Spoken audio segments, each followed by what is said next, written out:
The majority of Americans do not like what's happening in Chicago and Portland. How do we keep it that way?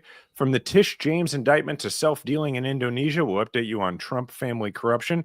Then we're going to do a potpourri of crap you may or may not be tracking. J.D. Vance got owned by Stephanopoulos. In Maine, the Senate race is new and exciting versus old and reliable. Jerome Powell talked about immigration.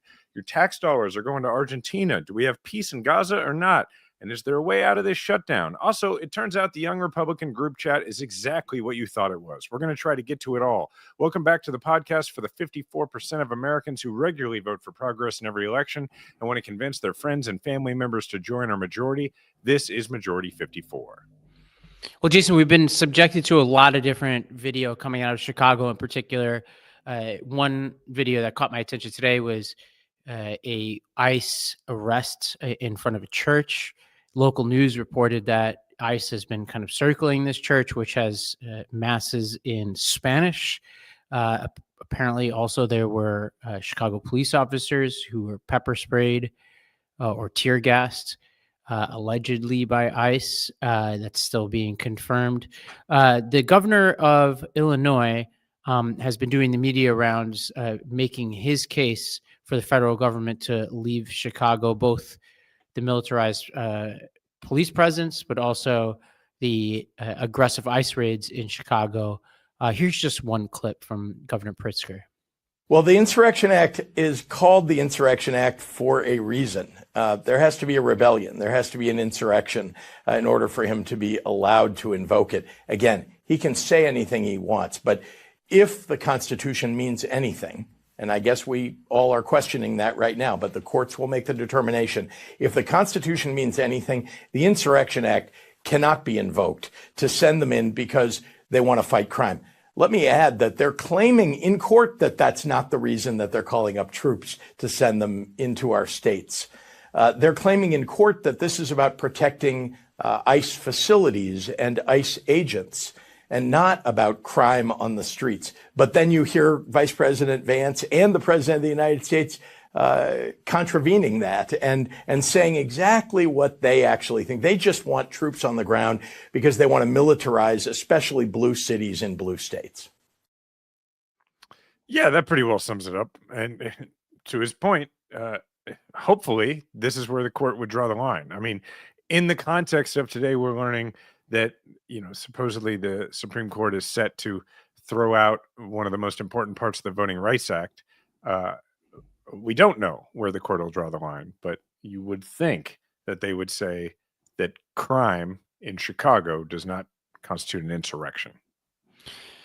Yeah, you had this jurisprudence during the Biden administration where they, changed the broad latitude that the courts had been given for decades to the federal government under the so-called major questions doctrine.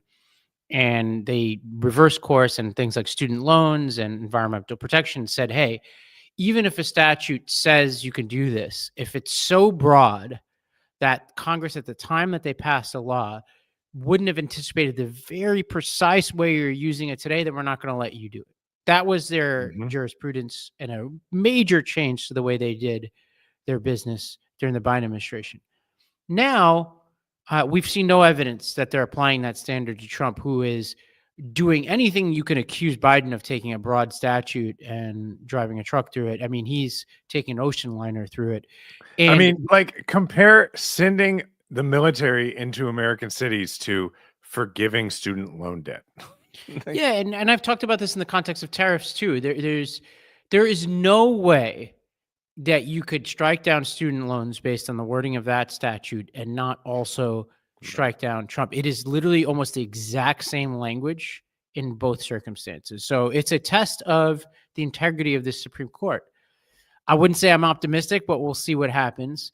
Former President Obama apparently is now also in on the what if Obama did it meme. Let's go to this clip.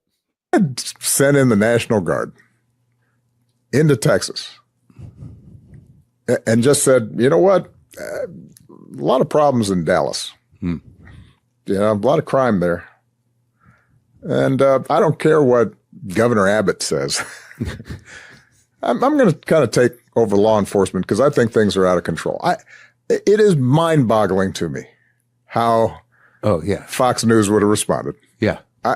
I mean, there were times where I remember there was a moment, I don't remember what year this was, where the military just had regular exercises in Texas, out of one of the bases, Fort Hood, and Ted Cruz and a number of other folks were out there lending credence to the fact that I was preparing for, the whole black helicopter, one world government. I was about to take over Texas. And this is like a sitting U.S. senator. Yeah. It's like kind of retweeting about what's going on with these exercises. Secret ops. I didn't even have any. I didn't monitor military exercises because you know what? That was the Pentagon's job. That was the Secretary of Defense and the Joint Chiefs of Staff and the COCOMs. That was their job to prepare and focus on military readiness, and then they'd report to me.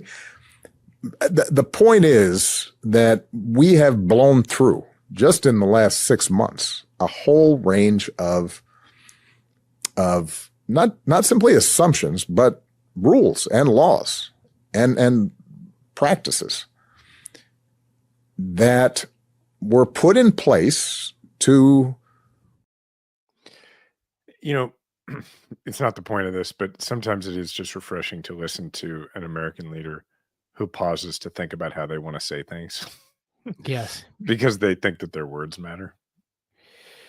I mean, it's like I've been kind of critical of Obama for being as absent as he's been. But I think that a lot of my frustration with him has been with past actions, like different moments in the past where he could have intervened. I'm not exactly sure what he can do right now. Right. He's gotten involved in the redistricting fight. We didn't put this in the outline today, but it's probably worth just taking a step back briefly to just say that you mentioned the voting rights situation.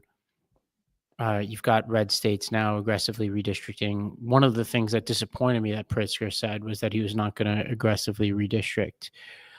There's credible evidence that Democrats could start at a net negative, like high teens or 20 seats that we would have to make up, which means that the odds could flip and we could be fighting an uphill battle, and the House odds could start to look closer to the Senate odds than we'd like. So we're not going to talk about that today, but there's plenty going on there.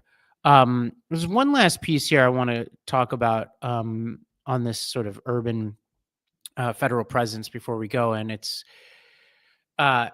Trump's sort of his characterization of how things are going. And when we talk about Gaza, there's like an eerie echo to this where Trump has been like saying glowing-ish things about, or he's been defending Hamas's crackdown on dissidents within the Gaza Strip. I hadn't even seen that. Well, I'll educate you on that when we get there.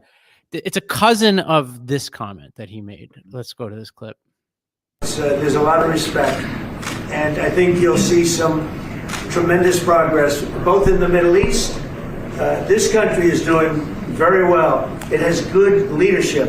It's about leadership. And it's really nice when you say, how is your crime situation?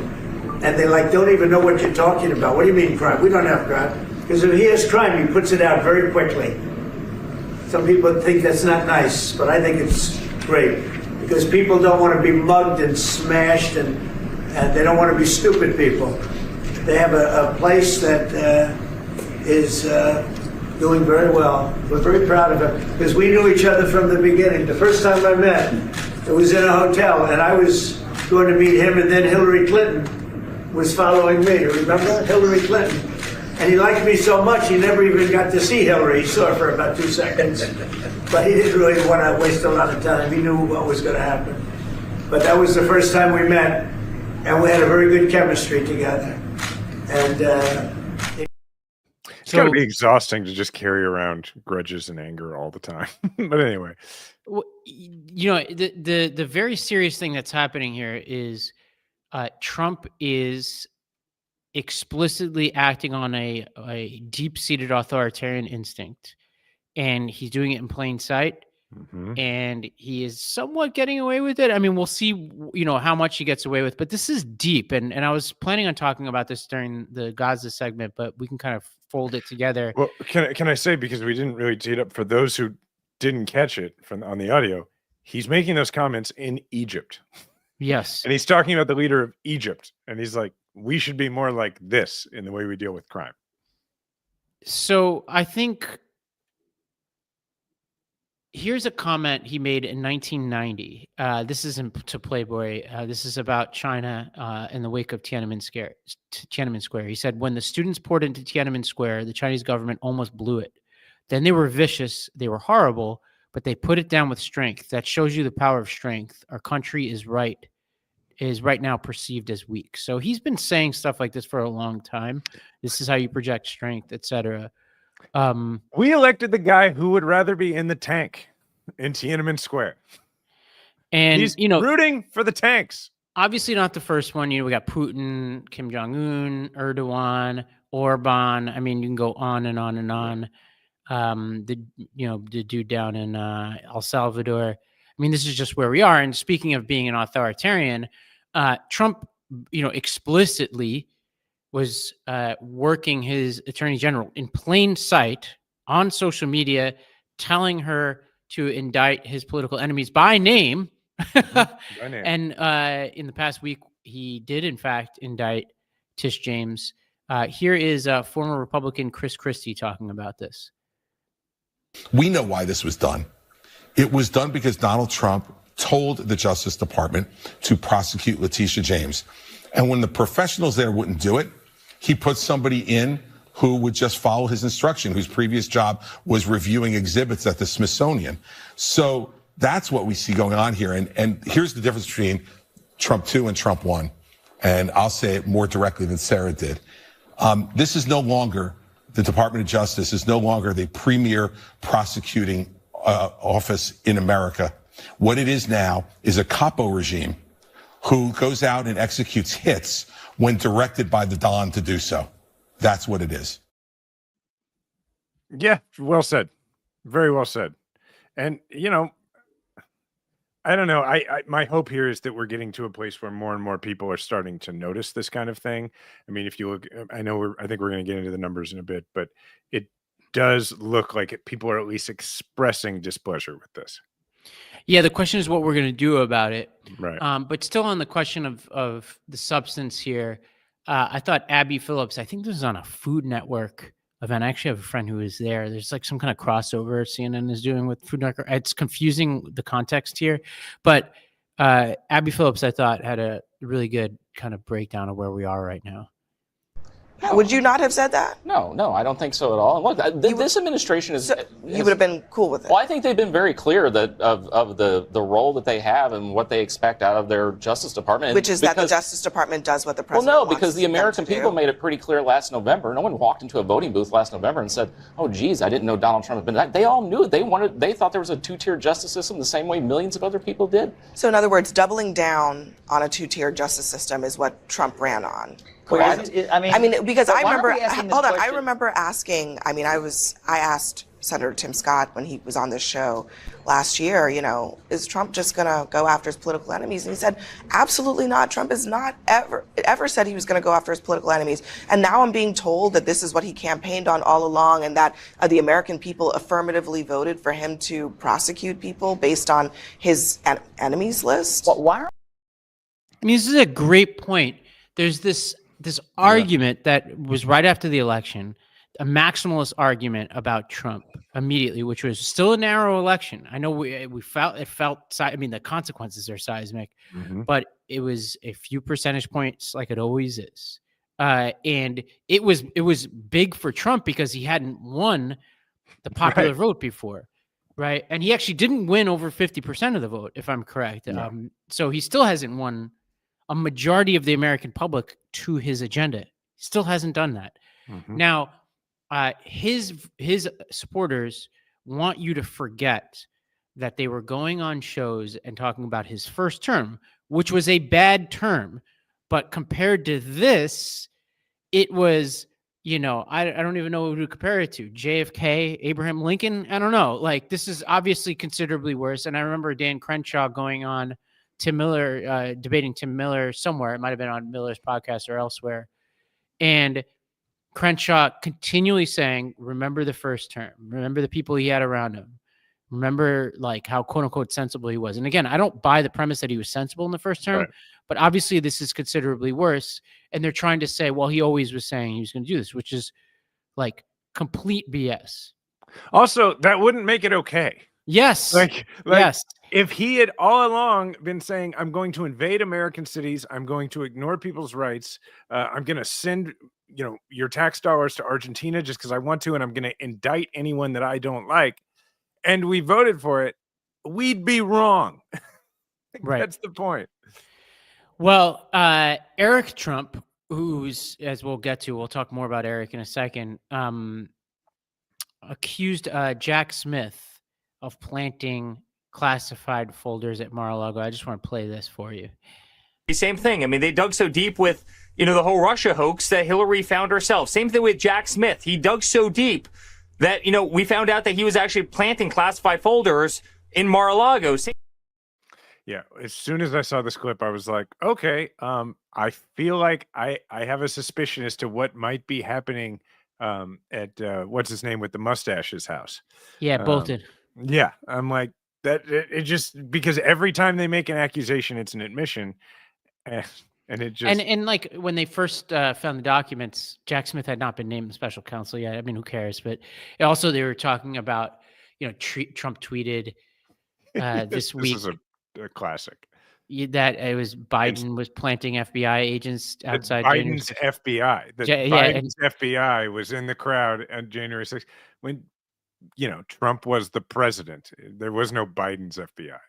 Unbelievable. Now, this is quite serious stuff. The New York Times reported that the U.S. attorney in Western Virginia was forced out over disagreement over the Russia inquiry. Now, this is a hardline, rock-ribbed Republican, former elected official, Todd Gilbert, who was forced out. His successor, I think, has also been pushed out. I haven't had time today to get to the bottom of exactly what's happening there.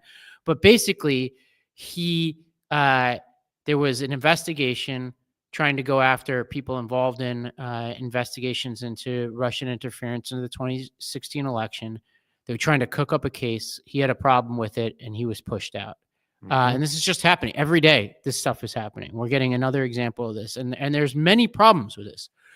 And the two most important are the politicization of the Justice Department, and the fact that they're just concocting cases like we're some kind of banana republic. The other is that we keep having people resigning who are lawyers who are supposed to be going after criminals. Political appointees like him who at least has some integrity, and then career people with integrity, they're all resigning. Oh, and career people who are just like, this is not what I signed up to do. Like who would? Even if it's not an ideological, which probably in most cases it is, but even if it's not an ideological objection, it's, I didn't join the FBI to, run around deporting people. I didn't, right? Like that's not why people joined. It's not why people joined the National Guard, to pull security for ICE. That's not why they did. And you're going to lose really good people that way. There's no question about it. One thing before I know we're going to move on to another segment in a second. People should go and find the video of the two ICE agents chasing a protester in Chicago. It's just a nice little palate cleanser, because one of the things that irritates me about ICE right now is all these people who want to dress up like soldiers who had ample opportunity to be soldiers, and now they're in more battle rattle than I was in Kabul, and there's just one where two of them are chasing this dude, and one of them just falls down, but he doesn't fall down for tripping. He's been running for like 40 feet, and he just can't run anymore, and he's like, go to the other one. They're clearly not going to catch this guy who's leisurely jogging away. And what I loved about it was sort of like, yeah, soldier costumes are heavy. Like the dude couldn't hack it. It's so funny to me. What worries me is, like, at some point somebody's going to open fire. One of these, these rent-a-cops, they're going to get, a hero complex, and it's going to lead to some really nasty stuff beyond what we're seeing now.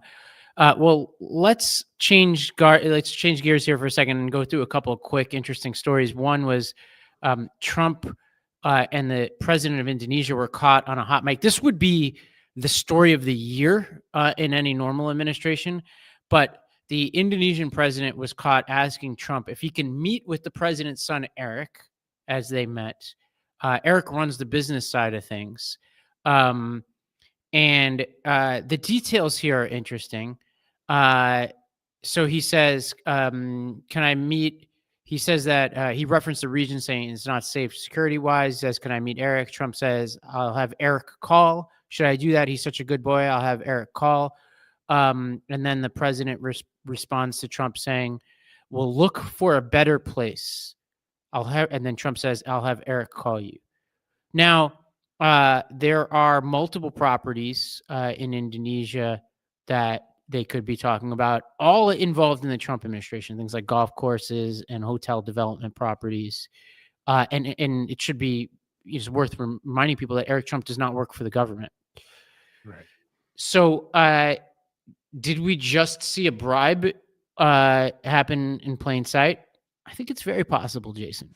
Yeah, at minimum, it's self-dealing. Yeah. Do we know, is there something like one direct quid pro quo? Who knows? But is it the president of the United States on taxpayer dollars, on an official visit while he's doing the job of president, also making sure that he's doing, like chasing down leads for the Trump organization to make money? I think at the least it is that. And the sad part about that is that won't be news to anyone. So it won't break through because people will be like, well, yeah, of course he's doing that. Right. Not much to do there. So it's not the only bribe, though, Jason. And we've got a bribe that I don't want to let go of. And it seems like George Stephanopoulos doesn't want to let go of it either. Yes. But J.D. Vance certainly wants us to forget about it. This was a memorable exchange. The White House border czar Tom Homan was recorded on an FBI surveillance tape in September 2024, accepting $50,000 in cash. Did he keep that money or give it back?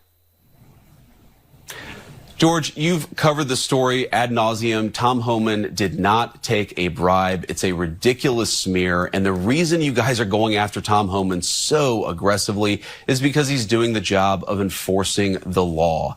I think it's really preposterous. I know Tom. I think that he's a good man. He gets death threats. He gets attacked. He gets constantly threatened by people because he has the audacity to want to enforce the country's immigration laws. I think that it would be a much more interesting story about why is it that Tom Homan, who is simply enforcing Americans' immigration laws, is getting constantly harassed and threatened to the point of death threats. That's a much more interesting question that I think journalists should focus on. We can agree to disagree on that question. Well, you said he didn't take a bribe, but I'm not sure you answered the question. Are you saying that he did not accept the $50,000?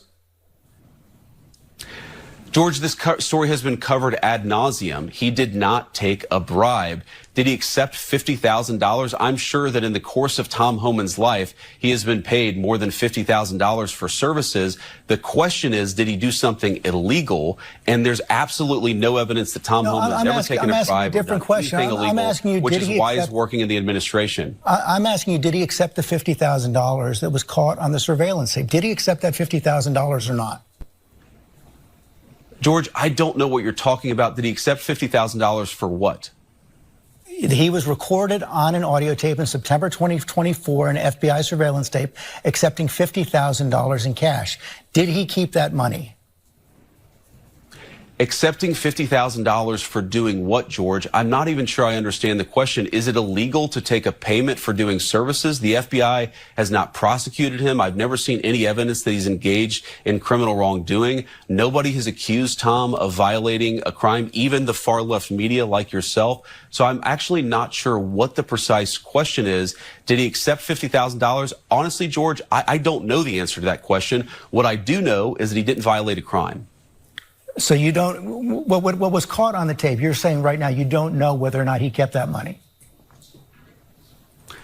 I don't know what tape you're referring to, George. I saw media reports that Tom Homan accepted a bribe. There's no evidence of that. And here's, George, why fewer and fewer people watch your program and why you're losing credibility, because you're talking for now 5 minutes with the Vice President of the United States about this story regarding Tom Homan, a story that I've read about, but I don't even know the video that you're talking about. Meanwhile, low-income women can't get food because the Democrats and Chuck Schumer have shut down the government. Right now, we're trying to figure out how to pay our troops because Chuck Schumer has shut down the government. You are focused on a bogus story. You're insinuating criminal wrongdoing against a guy who has done nothing wrong instead of focusing on the fact that our country is struggling because our government's shut down. Let's talk about the real issues, George. I think the American people would benefit much more from that than from you going down some weird left-wing rabbit hole where the facts clearly show that Tom Homan didn't engage in any criminal wrongdoing. It's not a weird left-wing rabbit hole. I didn't insinuate anything. I asked you whether Tom Homan accepted $50,000, as was heard on an audio tape recorded by the FBI in September 2024, and you did not answer the question. Thank you for your time this morning. No, Well, George, Governor I JB said that I Pritzker's don't. Up next. We'll be right back. That's how you do it. Like, I don't mean to always, I don't like to play long clips, but I felt like that was a really important clip. that's how you do it, man. Like, Vance is talking about, you've got the Vice President of the United States here, and this is what you want to talk about, because he thinks that being the Vice President of the United States inoculates him and doesn't require him to answer questions or tell the truth. I mean, like, you be the Vice President of the United States, but if you come to my house and you don't clean up after yourself and you make a mess, like, you got to leave the house. And that show is George's house. You came to my house to talk to the American people. You're not being a good guest. You don't get to stay. And especially when you've already seriously defiled the office of the Vice President of the United States. So we're not going to treat you with respect just because Kamala Harris was a good guest. Like that. Yeah, I love it. That's the way you do it. There's a process point that's going to seem trivial, but I think is important, which is on these shows, whether it's the morning shows or the network shows, there's this sense that people have a checklist of items they need to get through, and they often let people get away with bullshit because they're like, "Oh, I got to get to the next thing." And that's what I really liked that he was like, "No. We're just gonna, if we have to spend 10 minutes on this one question and make you repeatedly bullshit." And I mean, Vance is a slick guy sometimes, but he clearly had no cards here, and it was very uncomfortable. Can't be slick for that long. Yeah, and it's like, as evil as these people are, he goes on programs like ABC and CNN because he's like, I'm gonna own them, right? Mm-hmm. Like, because what Vance's people tell him is like, oh, when you did that New York Times daily interview, or you did whatever, you're getting, Ron Howard sent you a text and said, I don't know if Ron Howard actually does, but he's the one who did the Hillbilly Elegy. There's some people texting him in his world who are like, Mark Andreessen or whatever, being like, oh, you own them.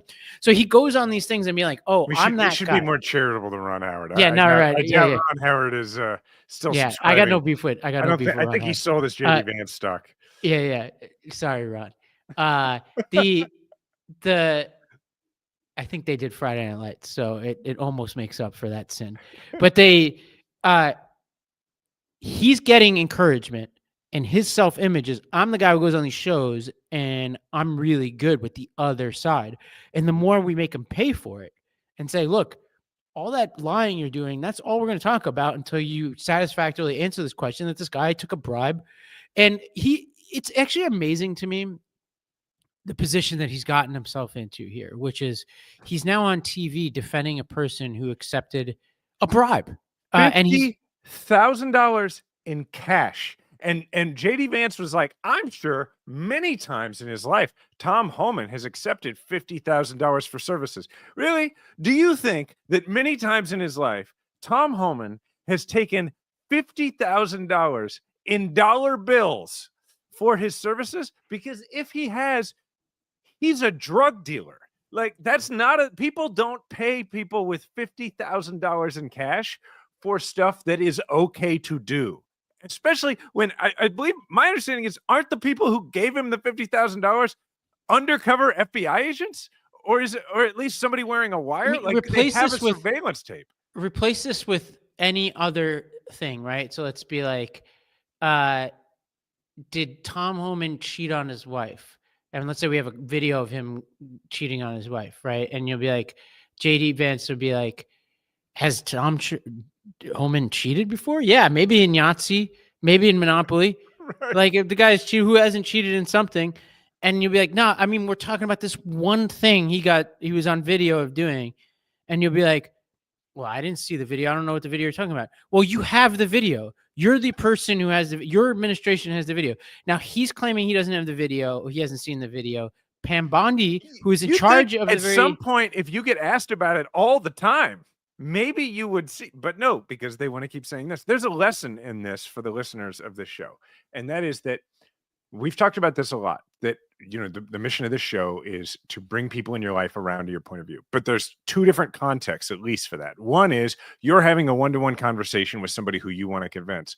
But the other way that this comes up for a lot of the people who you know, rely on this show for this is there's a person in their life who they'll never convince, but there's an audience of people around them, other family members, other friends, who frequently are the jury for these debates back and forth. And when you are in that conversation and you are at, let's see, you know, what's coming up, Thanksgiving, you know, is around the corner. When you're at Thanksgiving and your cousin, who is a super duper right wing, you know, MAGA guy, is saying all this stuff, and you've got your other cousins there who you're not sure of their politics, but you want to convince them. Your job is not to convince your cousin. Your job is to not let your cousin go on to a bunch of other crazy stuff after they say something that doesn't make any sense. You make them sit in that thing that doesn't make any sense for as long as possible.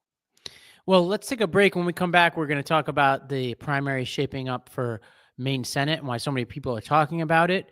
Jerome Powell with some head-turning comments on immigration, the Argentinian leverage that you alluded to, tariffs on China, the shutdown, Gaza, and then that group chat of our young Republicans in my home state of New York. All of this and more when we get back. This episode is brought to you by Prize Picks. You and I make decisions every day, but on Prize Picks, being right can get you paid. Don't miss any of the excitement this football season on Prize Picks, where it's good to be right. Not going to lie. Been cleaning up on Prize Picks a bit this year. This week, I'm looking at the board, selecting Mahomes, you know, to make a kid's day and also pass for a couple touchdowns. Prize Picks is simple to play. Just pick more or less on at least 2 player stats. If you get your picks right, you could cash in. Play Prize Picks to get action on football in more than 40 states, including California, Texas, and Georgia. It's the only app that offers stacks, meaning you can pick the same player up to 3 times in the same lineup. You want to pick more on Josh Allen's pass yards, rush yards, and touchdowns? Now you can pick all of them in the same lineup, only on Prize Picks. On Prize Picks, how you play is up to you. If you want flexibility, choose Flex Play, where you can get paid even if one of your picks misses. And if you want the biggest payouts, go for the Power Play. No matter your play, Prize Picks is a great way to put your takes to the test. Follow other Prize Picks players directly on the app and copy their lineups in one click, whether it's a friend, a celebrity partner, or just someone whose picks you like. You hit the follow button and you check out every lineup they create in the new Feed tab on Prize Picks. Prize Picks puts their users first, so all withdrawals are fast and secure. Prize Picks offers Venmo, Apple Pay, MasterCard, and more for quick and easy deposits into your account this football season.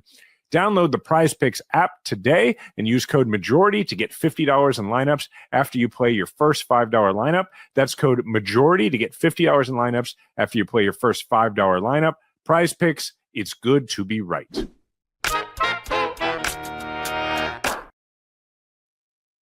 All right, we got a couple more lightning items here. One is we have a new entrant into the Maine primary for Senate. This isn't totally surprising, but the governor, Janet Mills, entered. Now, what is interesting about this is that Janet Mills is 77 years old, and also that a lot of people have a lot of opinions already this early in the primary about this. It seems to be a proxy battle for a national conversation within the party. But Governor Mills actually went on this network and talked about her age. Let's start with that clip. You know, I think one of the questions that people may have as a follow-up, and which I would have, is, you know, would you be willing to confirm that you would only be serving 1 term if you were to be elected? I would only serve 1 term. That's a realistic expectation, and it's one I would certainly agree with. So that's where we start here, which I would say is progress, whether she wins or not. Like that is not an answer we would have gotten even a year or 2 ago. I think the politics have changed enough. Yeah, good job, Ben. That we got that, making news on the Midas Network. Mm-hmm. The second thing that probably wouldn't have been true a year ago is that you wouldn't have gotten an immediate backlash to a governor running in her own state maybe it would have happened down the line during the heat of the primary, but this was pretty sudden. There were, people can read it. You go to Blue Sky, there's tons of activists calling out Mills because she's the quote unquote DSCC candidate. Ben Rhodes from Crooked tweeted, in Michigan and Maine, there are great candidates who are not backed by the DSCC. Please support them. The party has to change to have any chance of standing up to MAGA. The alternative view here is represented by Terry Lee Watkins Jr., who tweeted about Plattner, who's kind of like the populist younger upstart candidate. He said, y'all have not vetted this man. You're getting us another Fetterman. And Jason, I think this is interesting because it's early. It's fairly barbed early. And I was reading all this and I'm left saying, why should I first of all, I don't live in Maine, and why should I have an opinion right now about who the person should be? Let's let the primary play out. I don't know enough about any of these people. Obviously one's a governor, so she's got that, good or bad, depending on how people feel about her as a governor. And then she's got her age to answer for. Obviously she's starting to do that. And then you've got this other person who has less experience, obviously is exciting a lot of people, but also needs to be vetted through a primary and go through that process and let the best person win. Like, that's my feeling about it. Yeah. I mean, that's how vetting works in politics, right? I mean, like when you say this person's not vetted, it's okay. Well, so I can promise you that the DS, if they're backing Governor Mills and Mills's campaign, will be vetting Graham Plattner. Yeah. And I mean, there's no question about it. And if there are things in there that are going to be potentially damaging in a general election, we're going to hear about them. They may not end up mattering because oftentimes things don't matter anymore. And also Plattner's candidacy seems like one where, with some exceptions, he would probably be like, yeah, I'm not perfect. So there may be an awful lot that politically he could survive. The big thing, and the reason people are upset, is because it may not be possible to survive running against a popular governor. And there's a lot of people invested in him. So yeah. And that's to me, that's more relevant, Jason, than DSCC. It's like people act like it's a grand conspiracy. She's governor. The like Democrats have been voting for her. Yeah. It's not like she arrived out of nowhere. Like, it's not like, somebody went to the APAC factory and was like, let's install some kind of like, some vessel for some policies that have nothing to do with Maine. This is a popular, I don't know how popular she is. I've seen polling go either way. It sounds like I'm even for her. I don't know anything. I actually my point to our audience is, if you live in Maine, if I were in Maine, small state, I'd meet both of them and I'd be like, all right, I'd ask you a bunch of questions and my honest opinion is I've seen both of these people in sound bites and they both seem kind of cool to me. Like, I obviously don't like 77-year-olds running for office, and that's been clear. Both of them, when they talk, they seem like pretty charismatic candidates, and Maine is a state we've got to win. So Maine is a state we've got to win. And I would say, honestly, like, if I lived in Maine and you asked me to vote right now, I'm going to vote for Plattner, because I'm going, like, I want candidates who could potentially become senators who change things in this country and could make, a long-term argument that is going to appeal to a lot of people. And serve multiple terms. And obviously, like, this is a guy whose background isn't totally dissimilar to mine, in the sense, like, he's talked openly about, the challenges coming home from war. He's a vet, he's all those things. And I like the way he's talking about a lot of things. And I think that he is good for this moment. So that's, I have a bias. Well, let's have both of them on if they'll come on. Yeah, I think we've already reached out to Plattner's folks, and he may be coming on, I think. Yeah, let's have them both. We already had we had Angus King, who was a surprise hit. So we love Maine. We gotta bring that Maine justice to the pod. Yes, we do. All right, so you know what? By the way, we should have Sudeikis back on when we have both those candidates on, and he should interview them as the judge in the Maine justice skits. A Twin Peaks episode. Everybody will be confused. All right, let's do a quick. And to our producer Jeremy, let's flag that and try to get both of them on. I'm sure we can arrange something. And anybody else, there's probably more people that I might be realizing. There might be other people in this primary. Powell, our at least at the moment Federal Reserve Chairman, made some comments that I thought were really interesting. but we have not specifically asked the question about the effect of immigration policies on labor supply. How restrictive do you think that current policy is, and is that something that will just current immigration policy? Yeah. Yes. Let me start by saying that we don't have a view on immigration. It's not our job to have a view. So we take that as completely, it is what it is. We take it as it arrives. More, I'd say, a stronger policy than most people had expected. We've seen very sharp decline in growth of the labor force and in people entering the country, and yeah, I think you're only beginning to see the strength of that policy too. There's more expulsions; those are rising, and that kind of thing. So yeah, that's a big economic factor. So that will mean fewer people to work. You have anecdotal evidence of industries that they're just having a hard time finding people. You don't see it in wages or anything like that at this point. You don't see, at least in the aggregate, you don't. But yeah, it's going to be a really important economic fact because that's new people who come into the workforce. They create their supply, but they also create demand. They create their own demand, and again, from our standpoint, we're just, our job is to achieve maximum employment or maximum sustainable employment. And that will depend both on the supply of workers and the demand for workers. Yeah, translation, he's concerned about our super aggressive immigration crackdowns and how that can mess with the economy. I don't think there's much else to say there. We also have some herky-jerky stuff going on with China and tariffs. We don't have enough time to talk about that, but the market's got a little jittery because there's this rare earth metal dispute going on with China. There's a lot of reporting that China's starting to crack down on U.S. companies in ways that they even haven't before. There's a looming November 1st deadline for 100% tariffs that Trump has promised on China. But when he was asked about it, he seemed kind of wishy-washy about it. It's just a general climate in which it's probably impossible to do business here. One other international / domestic news story here has been this Argentina bailout that's looming. There's the question of whether it's sensible policy or not to be bailing out Argentina right now. I think there are a lot of reasons to question the soundness of that policy, but there are really particular reasons now to be concerned about it because it doesn't seem to be just an up or down question of whether Argentina deserves a bailout.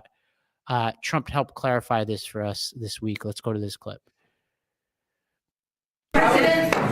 Mr. President, how is this? Why don't we talk about Argentina first? And Yeah. Go ahead. How is Argentina going? Are you worried about the influence of China in Argentina? Sorry. Go ahead. How is this Argentina rescue package America first? And is this rescue package meant to help President Milei's party in the coming election? No, it's helped. It's really meant to help a good financial philosophy where Argentina can, after 20 years of disaster, because it was very successful at one point, and it can be again, like Venezuela. Venezuela was very, very successful, and now it's a dictatorship. So when we can help our neighbors, we're making tremendous progress in South America. South America, Marco was telling me, he's like our great expert here. He really knows it. But you were telling me that so many of the countries are coming our way. And we had a few years ago, when I just came back, so I've been here now almost 9 months, but when I just came in, I was amazed to see how poorly we've done. We lost so many, and one of them was Argentina, would be lost if he wasn't there. And I think he will be there because the people recognize he's done an amazing job. He took over a real mess. So did I take over a mess. I took over a mess by, the Biden group. And Obama he started it, I'll tell you. Barack Hussein Obama started it. Could you give a couple of words on South America? Well, breaking news, your Secretary of State seems to know a lot about other countries. That's good. He's a real expert, really knows this stuff. This is more of what we've talked about in the past of we're making ourselves a small power again. we seem to only be interested in stuff in the Western Hemisphere right now. We're getting China can have this great relationship with Argentina, and they can become where soybeans go, right? Instead of us, instead of us selling, right? It can all happen that way, because we don't really care what happens over there. We only care about what happens in our hemisphere because we're going to be a small power now. This is the guy. Correct me if I'm wrong. Isn't this the guy who was on stage with the chainsaw? Yeah. With Musk. Yeah. No wonder Trump wants to yeah. bail him out. So the U.S. has allegedly or reportedly purchased Argentine pesos and wrapped up a framework for a $20 billion currency swap. And Argentina is holding a midterm congressional election on October 26th that is widely seen as a referendum on Malay's policies. He's hoping to increase his support in Congress, where his Freedom Advances party currently has less than 15% of the seats. So he's in a coalition government, it seems like, or something like that. And the reporting seems to suggest that this might have this might lead to some kind of backlash locally, in the same way that it did in Brazil. But who knows? I mean, I don't even want to pretend like I know a lot about Argentinian politics. I'll just say from a domestic perspective, it's obviously super inappropriate to be leveraging our tax dollars like this, especially given the cuts that have been happening domestically. It's, he's basically taking medical care away from children in the United States and food assistance and giving it to another country because he likes the other country's leader. And soybean sales away from American farmers, because what this leads to is then China turns around and is going to basically stop buying soybeans from American soybean farmers and is now going to buy them from Argentina because of what this does for their market and drives down that price. And it's a bailout for them. It screws over our farmers. I've been to China to sell soybeans as Missouri secretary, or actually as a state legislator. And like I've said before, the average size of a farm in China is a quarter of an acre. And that's why they have to buy all this stuff from other countries. And we just decided, to heck with you, American farmers. It's good for Argentinian farmers. Well, we still have a shutdown going on, Jason. And it seems like we don't know a whole lot about who's quote unquote winning or losing, but we do know that perceptions of the ACA have changed. Here's a video from Harry Enton. Yeah, one of the great underlying things I don't think is necessarily appreciated here is just how much of a comeback story we're talking about in terms of opinions of the Affordable Care Act. I mean, the net favorable rating, back when most of the provisions went into effect back in 2014, look at that. The Affordable Care Act is way underwater at minus 10 points. By the time of the first Trump term, you got it plus 6 points. Look at where we are now, plus 30 points on the net favorable rating. We're talking about the Affordable Care Act on the net favorable rating being 40 points higher than it was when most of the revisions went into effect the first time around back in 2014, 11 years ago. Remember when Obama and Pelosi and all them got in so much trouble for saying when people see what's in it, they're going to like it? And everybody was like, what a terrible thing to say. How dumb. They were right. Well, I don't really have a lot to say about who's winning or losing this thing right now. I think like the ACA could be popular, but people might not connect it to the Democrats. I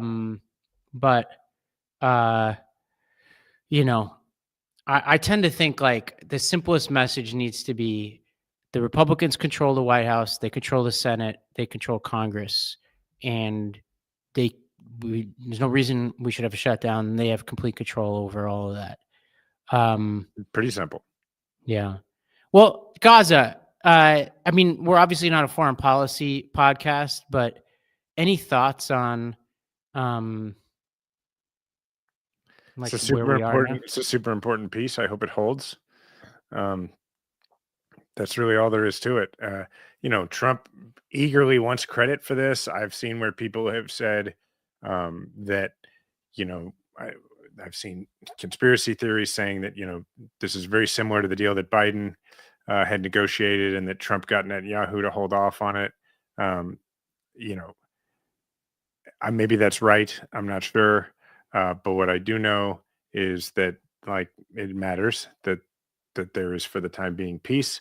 And I'm glad the hostages, the ones that are still alive, are being returned. And the fact that 65,000 Palestinians have lost their life is just, I don't even have words for that. And it's so incredibly wrong and disproportionate to what happened on October 7th, which is also horrible, that I hope that it is over. And if the cost of that politically is that Trump gets a win out of it, great, take it. I don't care. I'm glad there's peace. Yeah.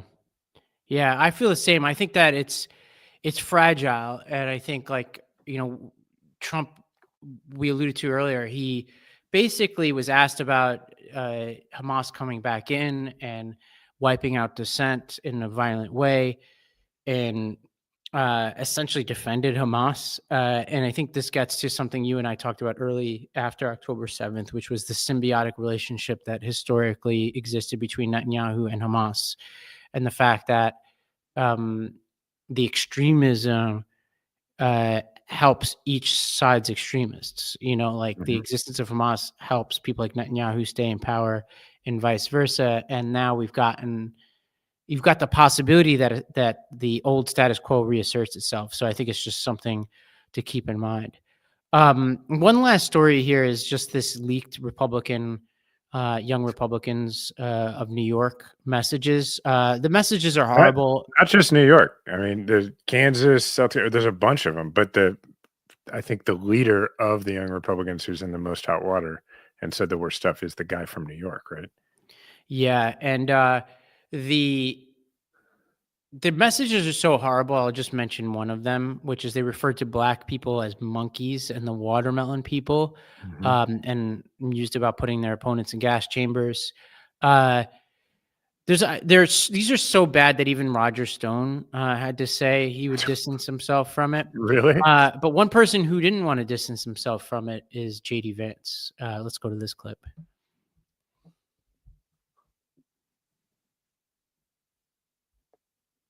We got it? Maybe we don't. Oh, it's a text. Oh, no. Okay. It's the Vance tweet.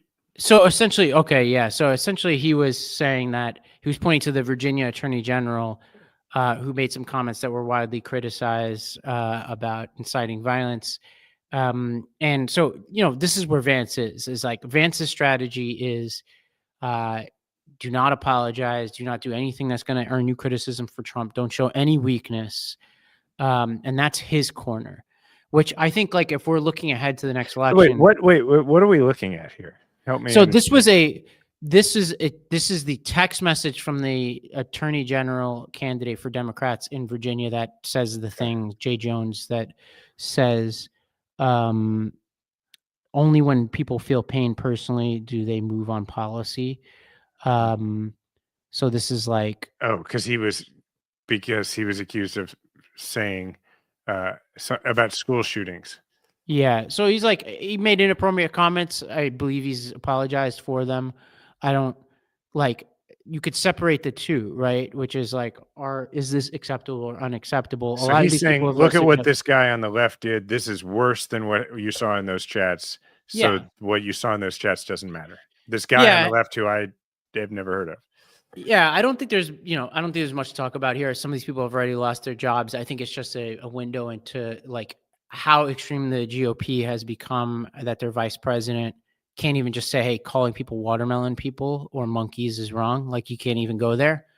Well, there is a little more to say about it, which is two things. One is that a general defense, and Vance is making it right there, a general defense of all the horrific things that are said is it's dark humor. You can't take a joke. It's not serious. And, like, sometimes it is dark humor, right? Like, I'm sure that in text messages with friends, I've said things in jest as parodying something, and it's dark humor, and like, and inherent in that is me saying this is not something I believe, but mimicking idiots who believe these things. Right. And I think if you look, to be fair, if you look at those texts, there are parts where if you link it to what was going on in the news, you can see elements of that. When they say, when one of them says, well, I like Hitler, I I guess on that, say maybe what they're doing is they're referencing the fact that a lot of Democrats have been calling them Nazis, and they're trying to parody the Democrats and say, oh, well, if you read the news, I like Hitler, right? Okay, maybe that's what it is, and maybe that's just dark humor or whatever, and maybe that's a situation where the words are terrible, but the context makes it where they're not actually saying that, they're making fun of what people are saying about them. But if you are calling black people monkeys and watermelon people, you are not actually parodying anything. And that gets to my second point that I think is important to draw from this, which is, this is not true of all of them, but there is an uncomfortably large portion of young, like establishment Republican activists who are not Alex P. Keaton and Family Ties and we like low taxes. There is an uncomfortably decent portion of those folks who seem to be drawn to this because they are white supremacists at the very heart of it. Now, does that mean that all of their politics are about white supremacy? No, but it does mean that part of what drew them to it is racism, because there's no way to provide context to where that statement or any of the others is dark humor and not just a horribly racist thing to say. So I think that's an important point to take from it. All right. Well, one for us. Yeah. Let's see. I don't know. I don't even, gosh, I guess I should update on, last week I talked about how, I was going to go pay a visit to my therapist to talk about how the news was bothering me more than I wanted to let on, and it was making me irritable. And I will just say, it was a very good conversation where, the guy I see is at the VA, and one of the things he told me, without, of course, any divulging anything about anybody in particular, he just said, across the board lately, this is the first time that they've ever had any of their people come in because they want to talk about what's in the news, and it's like a trend, which made me feel better, but also should reinforce what I said last week, which is, if you're really bothered by what's going on in the world and you need to talk to somebody about it, that's okay. Like, you can go see a professional to say, I'm bothered by what's happening in the world. You don't have to do the whole, like, well, that doesn't affect me, so why would I need, So that's what I did, and it did help. I do feel a lot better. Well,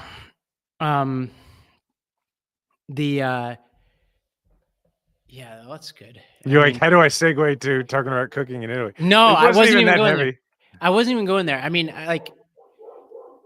I feel like we're at this period of time where I could tell on the rhythms of the pod whether you're doing well or vice versa. So it's like, it's good to hear. You that's seem probably better. Fair. That is probably fair. I think that's right. Seem better.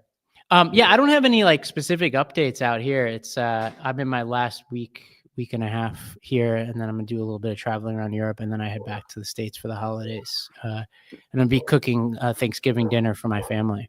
That's cool. Yeah. The hair's getting long. Yeah, I got to cut it at some point. Not really. Believe it, I haven't had any time. I've been busier than usual out here. Yeah. I don't know why you gotta cut it eventually. Why not? Yeah. You're traveling internationally. Just let it grow, man. Have fun with that. I mean, I don't know. I think it looks cool. Oh, thank you, man. I appreciate it.